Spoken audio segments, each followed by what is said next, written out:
Can I ask you something before we get started today? What if the person that you think needs the most healing isn't actually them, the addict? What if it's you? Think about that for a moment.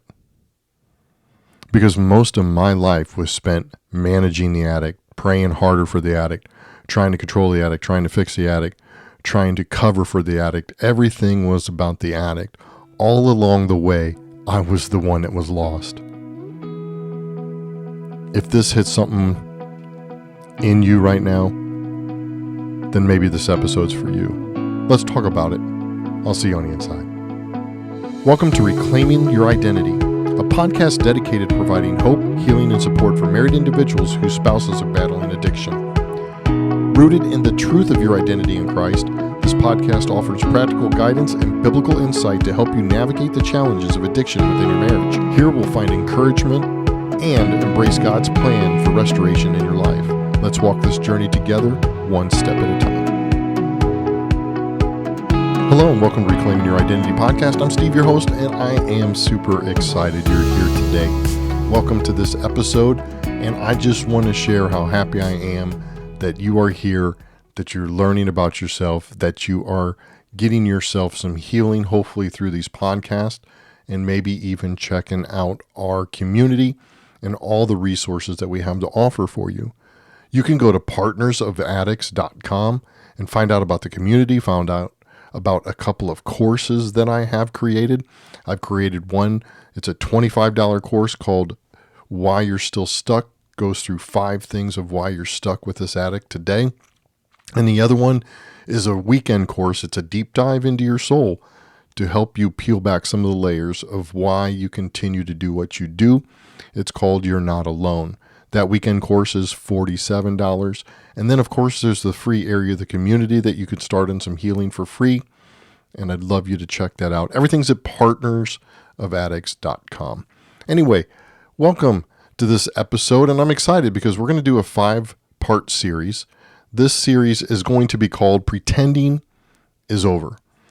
Pretending what you're doing is right, it's over.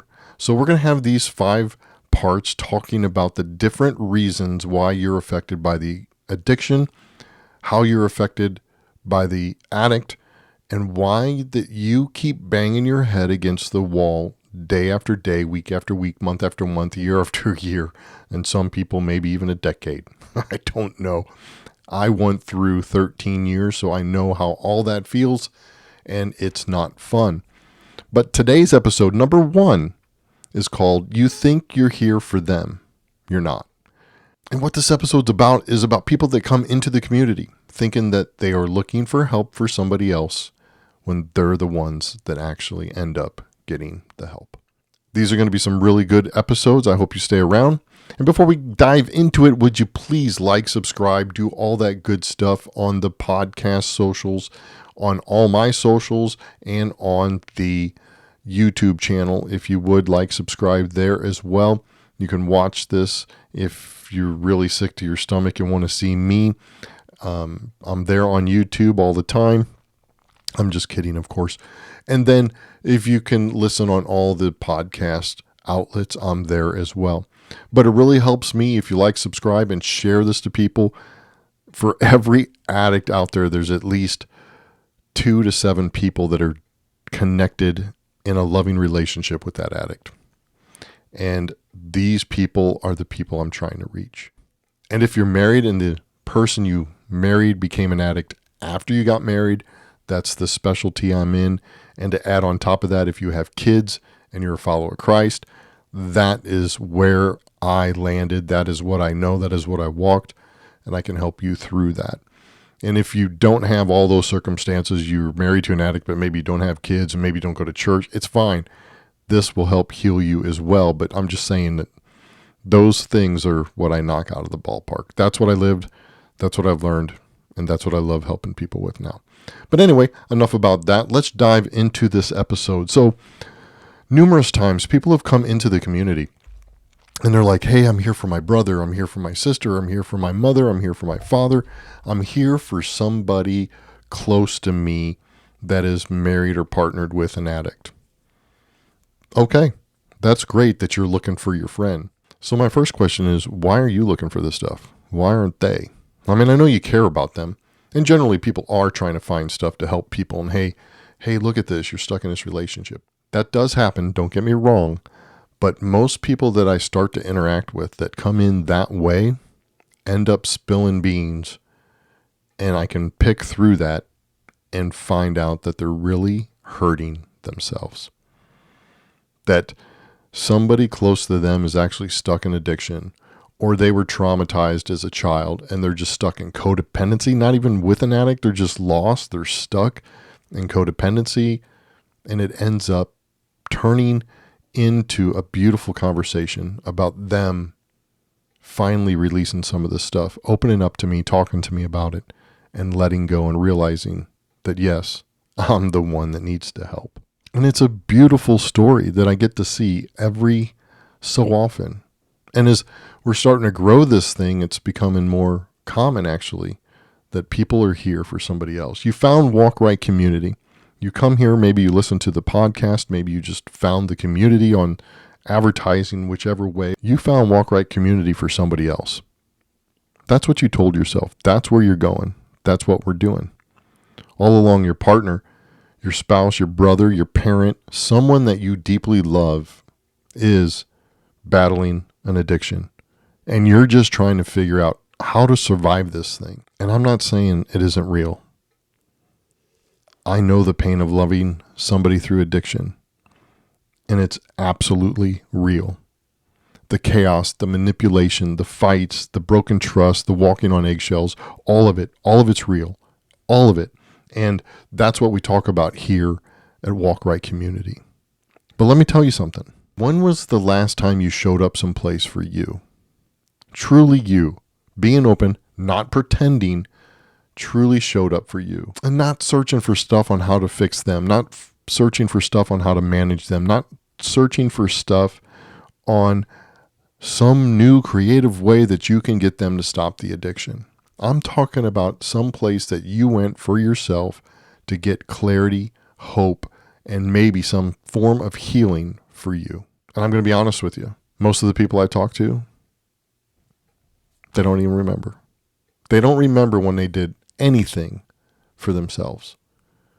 They just happened to stumble across this community, stumbled across some of the points that I'm always hammering home on, that hits deep in the heart, and they started to open up in a conversation. But they don't remember, besides that, anything else that they did for themselves. And this is probably the most important thing of the show right here. I have walked besides so many people going through this. I have walked myself through this hell. And I lived it, and I know it, and I experienced the full length of it. But here's the important thing. When you're in a relationship with an addict, you most likely have codependency. Codependency doesn't just affect your relationship with the addict. Codependency affects your relationship with yourself. It trains you quietly and slowly over the course of time. It trains you to find your worth in someone else, to feel safe in a position of being a helper and a healer and a fixer, to generally believe that your needs are less than the person you're trying to fix or anybody else outside of that household. And it slowly tells you the lie that taking care of yourself is being selfish. And so you hide. And you've been hidden for a long time. And you've been pretending. You're really good at pretending. So you've been pretending for a long time as well. You hide behind their problem, their crisis, their recovery, their relapse, their repeat of the entire system all over again. Listen, as long as you hide behind their addiction, listen, as long as there is something wrong with them, you don't even have to look at yourself. You don't have to look to see that there's something wrong inside you. That's called a hiding place. And I'll be honest, it looks noble from the outside. It looks like you're tough. It looks like you're a survivor. Nobody questions the person who sacrifices everything for the addict, for the family, for the kids. Nobody questions that. But nobody also pulls aside that helper and says, hey, are you okay? Are you really doing all right? Nobody does that. They just keep calling you strong. There is such a difference between helping somebody because you love them than helping somebody because you need to be needed. I lived that. I thought if I can fix the addict, I was the hero. She'd like me more. I thought she was taking medicine to escape me. I thought we were the problem. The family was the problem. And if I can just fix it, I can feel validated and be a hero again.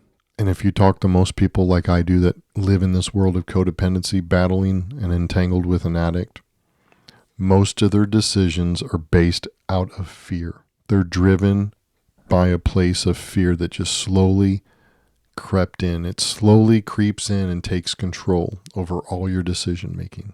It's a fear that if you stop helping them, you'll lose them. It's a fear that if you stop managing the addiction, you'll have no purpose in life. It's a fear that if you stop performing, you're gonna lose control. Somewhere along the way, your identity got tangled up with their addiction. Somewhere along the way, you started to realize that something isn't right, and you go pretend to find help for somebody else when you really need it. I stopped being Steve. I stopped being who God designed me to be. I stopped being a father. I stopped being a husband. I became a codependent fixer who had a drive to fix everything because I was so lost on the inside. So lost. And then your identity is the spouse of an addict. That's your identity now. The spouse of an addict, the partner of an addict, the one who keeps it all together and keeps the family from drowning. That's not your identity. That's the role you were given in the middle of a crisis. And that's the role you took in the middle of walking in the midst of hell. And there's a version of you in there. It's still in there, and it's wanting to come out. And this version of you is just screaming to break all of that trauma off of you, break all of that lost identity off of you, break all of that false lies about who you are off of you. I'm not saying that your partner's addiction or your spouse's addiction isn't important. It is. What I'm saying is your health is way more important because you can control that. You can't control the other. Only you have the power to surrender yourself to get yourself back to normal. You don't have the power to surrender them. You don't have the willpower to surrender them. They have to surrender themselves. You are the one that has to surrender yourself to get the help you need. I want to be honest and want you to listen to this. I'm going to go back to the story at the beginning for a second. All those people that come in here pretending, looking for somebody else, trying to help somebody else. Here's what happened. God met them, not the person that they were looking for, not the addict, not the spouse of the addict, nobody else. God met that person right here. He showed up and he met them. And as we go through our conversations and we start to peel back these layers, God just opens up more and more and just comes in a little bit more and more. It wasn't the right post I wrote. It wasn't the right message I sent back. It wasn't the conversation we had over Zoom. It was God. And it's not coincidence. Most people that listen to this podcast, most people that follow me, most people that jump in to the community, most people that jump on the social medias are generally saying there's something in them and they're ready. They're ready to listen. They're ready to break the cycle. They're ready to move forward and start healing. They're ready to stop pretending. They're ready to stop hiding behind somebody else's problems. They're ready to just be free. They're ready to gain some clarity. They're ready to find out who they actually are on the other side of this. Those are the people that are coming. And is that you? You don't have to have this all figured out before you start. You don't have to be at the end of your rope or end of your wit's end to start getting clarity. You don't have to be in the full crisis that I talked about, that I walked through, that a lot of people are in. You don't have to go that far. You just have to show up.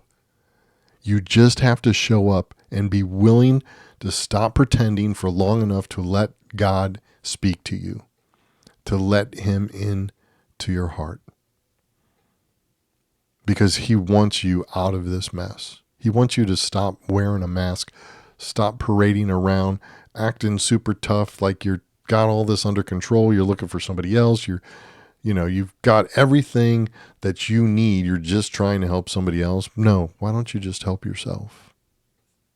And that's what he's screaming at you. I don't mean to be harsh or push things on you, but most of the people really need the help themselves.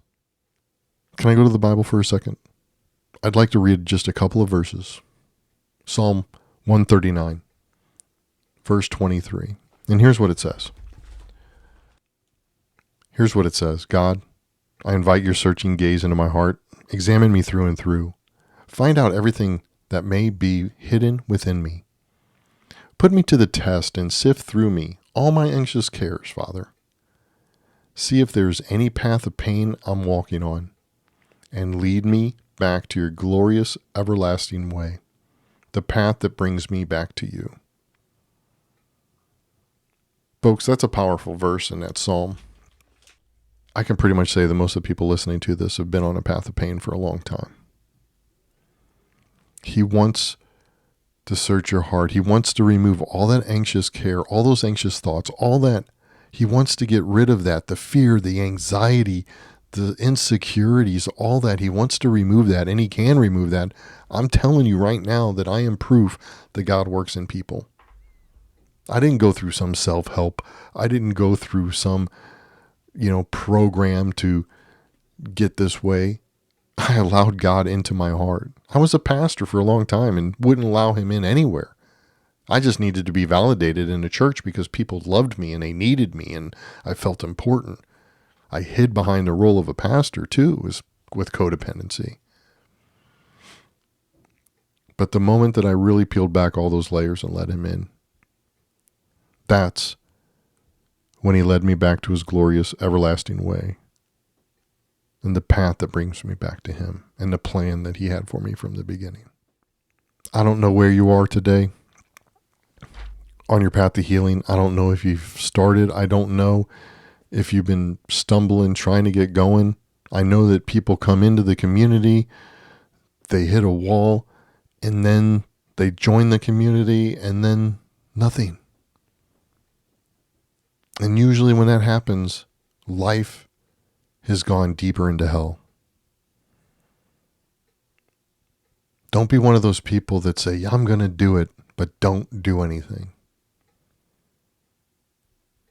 I've got all these resources available for people. I've got free booking. You can book a free call with me just so I can walk with you and try to guide you and help you through this.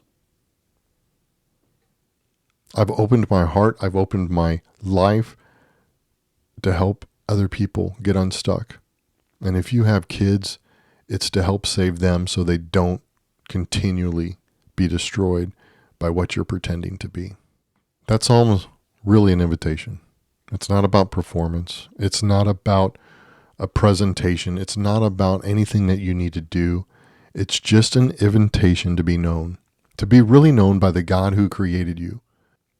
This invitation is for you right now, wherever you are,